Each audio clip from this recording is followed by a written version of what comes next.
They say family is everything until they treat you like nothing. I was sitting in a discount cafe, sipping the same $1.50 coffee I'd nursed for the last 3 hours, when a group of well-dressed strangers walked by. I caught their laughter just in time. "She looks like someone who begs her own relatives for rent," one of them said, not knowing I heard every word. Not knowing I had once slept in the alley behind that same cafe, and not knowing that I held secrets that could burn bridges faster than any fire ever could. See, I wasn't always invisible. I once had a house, a business, a family who visited on holidays and called just to hear my voice. But life's funny like that. One missed payment, one bad investment, one health scare, and suddenly, you're the burden no one wants to carry. Especially my niece. She was the golden girl, the one who got the best of everything growing up. And I was proud of her, I really was. I watched her get engaged, flash her diamond ring, post curated Instagram photos with captions like, "Building our future," and "Bride life begins." What she didn't post was how she, accidentally, used my credit card to fund her bachelorette weekend in Miami.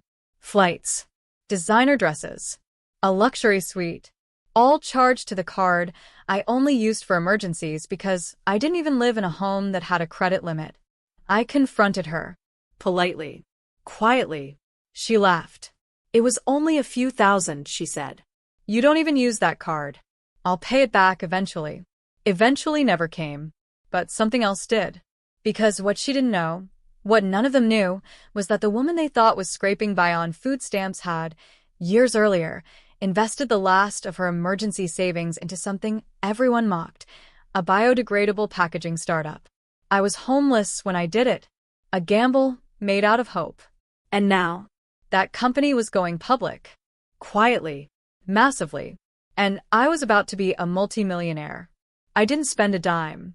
Not yet. I let her think I was still broke. Let her friends snicker. Let my own family side-eye me during gatherings.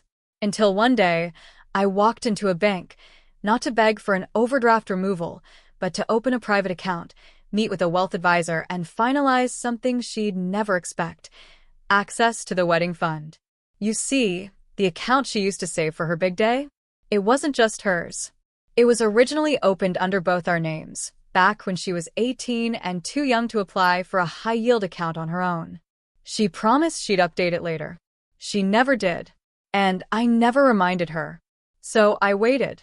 Until exactly 60 days before her wedding, when the balance sat at a crisp $42,000. I transferred it. Not to myself, but to a foundation under my name, created that same day. Its mission? To support women rebuilding their lives after financial abuse. She found out 3 weeks before the wedding. Her calls came like wildfire. Her texts? Begging. Then demanding. Then blaming. The rest of the family called me cruel. Irresponsible. Petty. But I had receipts. Literally.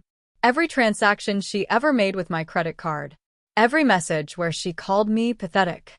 Every ignored voicemail where I asked for help when I was living out of my car. Still, I didn't speak publicly. But I did leave a letter at her wedding venue, hand-delivered on what was supposed to be her rehearsal night. Inside it, a copy of the original credit card statement, a signed withdrawal receipt from the joint account, and a handwritten note. Asterisk, you said I didn't matter. You spent without asking. I just returned the favor. Consider it balanced. Asterisk. But here's where the story truly turns. Because while she screamed across social media about betrayal and broken dreams, something else was happening in the background. That foundation? It began gaining attention. Women from all over started sharing their stories. News outlets picked it up. One journalist even found the irony beautiful. A forgotten woman stripped of dignity turns injustice into empowerment. Donations started flowing in. And the woman who once slept in train stations? She was now the face of financial dignity. I still don't live in a mansion. I don't post revenge quotes or brag about karma. I walk past that cafe every morning. The same people sit there, but they look at me differently now. Some even nod. One even asked if I'd speak at their daughter's school. Funny How silence speaks the loudest when truth walks in wearing nothing but dignity and patience. And as for my niece, she got married in a backyard. The dress was rented. The food was catered by a friend. I wasn't invited, but I wasn't angry, because while she was building a day to remember, I had built a future worth never forgetting. Speech balloon, what would you do if someone close to you betrayed your trust for their gain? Would you let it go, or use the pain to rebuild your power?